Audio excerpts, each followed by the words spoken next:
Trataré de ser lo más breve, terminando el tema que nos tocó a nosotros como equipo, es el common law. Nos dice que qué podemos entender por el common law. Nos da tres definiciones la autora Martha Mouradieu. La primera, que es la rama más antigua del derecho inglés, es una connotación así simple. La segunda connotación, que es un poco más amplia, es que incluye al equity como una complementación al sistema jurídico inglés. Y la tercera, que es de las familias jurídicas formada al extenderse políticamente el imperio de Inglaterra. Esto podemos entender como el common law, y ahorita se los voy a explicar. Nos dice que la familia jurídica del common law es la que el estudio del derecho inglés es el que sentó sus bases. Nos dice que algo muy importante al estudiar este tema es que el sistema inglés fue el que sentó sus bases. Y a diferencia del derecho continental, las fuentes del derecho es del sistema continental la legislación, la costumbre y las doctrinas. Y en el sistema inglés nos dice que reconoce otras escalas de derechos como son la jurisprudencia, la llamada case law, que ha sido la fuente del derecho inglés más importante.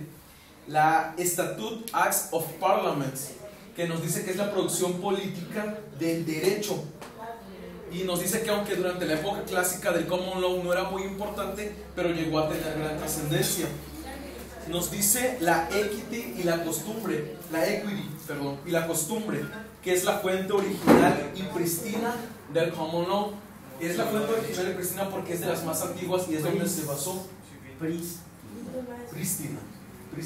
Y es donde se basó el sistema inglés. Algo de la historia nos dice que la influencia del derecho romano, como ya vimos, fue escasa en el derecho inglés. ¿Por qué? Porque cuando conquistó, cuando los romanos ocuparon Inglaterra, no desarrollaron o no dieron tanto de su sistema jurídico. Así que fue escaso el derecho romano en Inglaterra. Vemos en la conquista normanda, este fue un hecho muy trascendente. Nos dice la historia que Guillermo el Conquistador conquistó y hizo suya Inglaterra al rey Haroldo II en la batalla de Hastings. Y nos dice que Guillermo el Conquistador, algo que hizo muy importante fue la unificación bajo una corona. ¿Esto qué nos quiere decir? Él de Normandia, donde venía, trajo el sistema feudal. El sistema feudal con el poder que tenía el rey. El poder lo tenía el rey por sobre los señores feudales, o sea, repartió las tierras, pero la autoridad la tenía el rey, no la tenían los señores feudales. Algo que igual centralizó fue el gobierno nacional centralizado. Es lo que les explicaba, que el poder se depositaba en el rey. Fue muy importante por la centralización de la justicia. O sea que él veía los problemas de los pueblos y de las personas que habían en el reino. También hizo la unificación de la judicatura, que él por medio de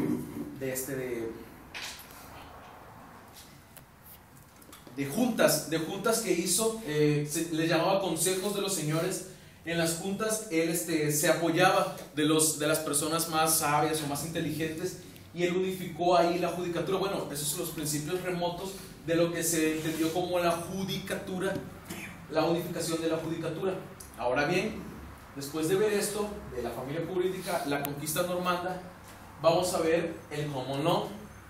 Nos dice que después de que la corona logró establecer los tribunales reales, fueron tres en Westminster: el tribunal del fisco, el Court of Chancery; el tribunal del banco del rey, el Court of King; y el tribunal de las causas comunes, el Court of Common Pleas.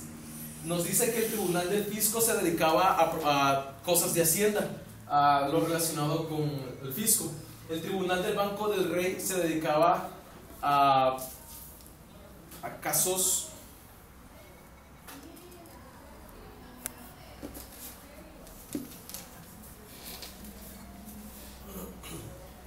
que tenían en relación al poder público y los tribunales de las causas comunes a problemas civiles y a problemas penales.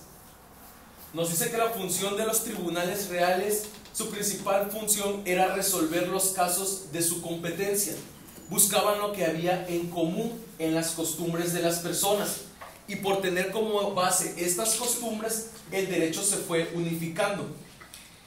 Ellos veían las costumbres que tenían las personas, lo que hacían, sus modos de vida y cómo lo realizaban. Ellos, al estudiar todo esto, fue que hicieron un derecho unificado. Derecho unificado es que al hacer un solo derecho, era que lo iban a aplicar a todo el país, era aplicable a todo el país. Esto se le llamó derecho unificado.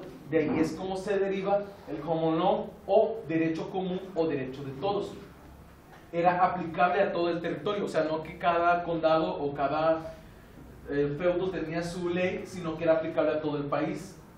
Dice que frente a las cortes, el counts, el poder real era menos bajo que ellos, pero que igual tenía demasiada influencia. Nos dice que se desarrollaron los grids. Los grids también se llamaron formas de acción, y que era como el litigante tenía una forma, y en la forma era donde él exponía el problema que la persona tenía, pero eran muy simples o muy sencillos, porque no se detallaban todos los hechos que ocurrían en el grid o formas de acción.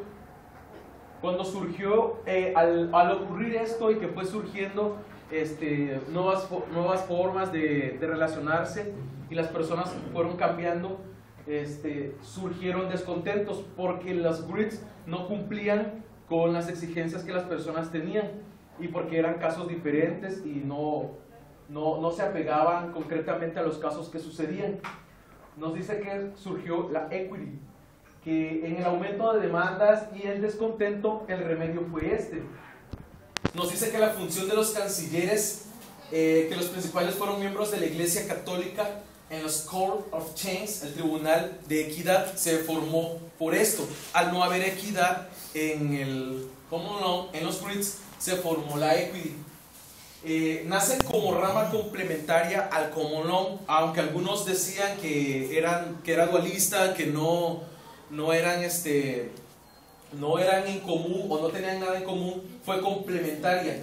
El equity surgió para complementar al common law, porque el common law era un sistema rígido y el equity era un poco más equitativo, porque se veían las causas, se veían a más detalle o a más profundidad, no como en el common law, que era más rígido, o no había más posibilidades de ver las cosas de otra manera. En la regla del precedente judicial nos dice que el stare decisis, las decisiones que se tomaban, que eran de precedente judicial, esto quiere decir que el que las llevaba a cabo, cuando fue aumentando o fue haciéndose más difícil, porque la equity surgió algo que no tenía contemplado, que fue el derecho procesal, y al hacerse más complejo, más complicado, el cargo de canciller tuvo que ser solo desarrollado por los abogados. Nos dice también algo que era muy importante, que los miembros de la iglesia eran los cancilleres. Es por eso que algunas cosas del derecho canónico se mezclaron con el derecho inglés, pero aún con eso no era nada parecido al derecho romano. A manera de conclusión, vamos a observar las características del common law. El common law es un derecho que respeta la tradición, la doctrina del precedente jurisprudencial. Nos dice que el common law respeta las tradiciones y respeta a la doctrina que estuvo anteriormente. También es el common law un derecho evolutivo y gradual. Un derecho evolutivo y gradual porque va cambiando constantemente y va evolucionando con el paso del tiempo. A ver, ¿es gradual o es constante? Es evolutivo y gradual. Te digo que es gradual, pero dice que está cambiando constantemente. ¿Es gradual? No, es evolutivo y gradual. que evoluciona gradualmente. Sí. El common law también es un derecho históricamente que ha ido matizando, incluso corrigiendo la legislación emanada del Parlamento. Nos dice que se ha ido juntando, como ya vimos con el equity, en el Parlamento británico. También es un derecho certero al ser estable y que es respetuoso de los derechos individuales. La legislación los avasalla con la excusa de perseguir fines colectivos como son la igualdad social y la igualdad de oportunidades. También en el common law vemos que es un derecho eminentemente privado, porque ofrece soluciones entre personas y apenas afectaba a asuntos públicos.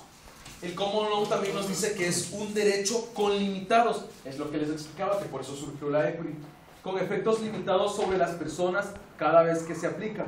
Y los jueces, como seres humanos, están sujetos a cometer errores por ser falibles.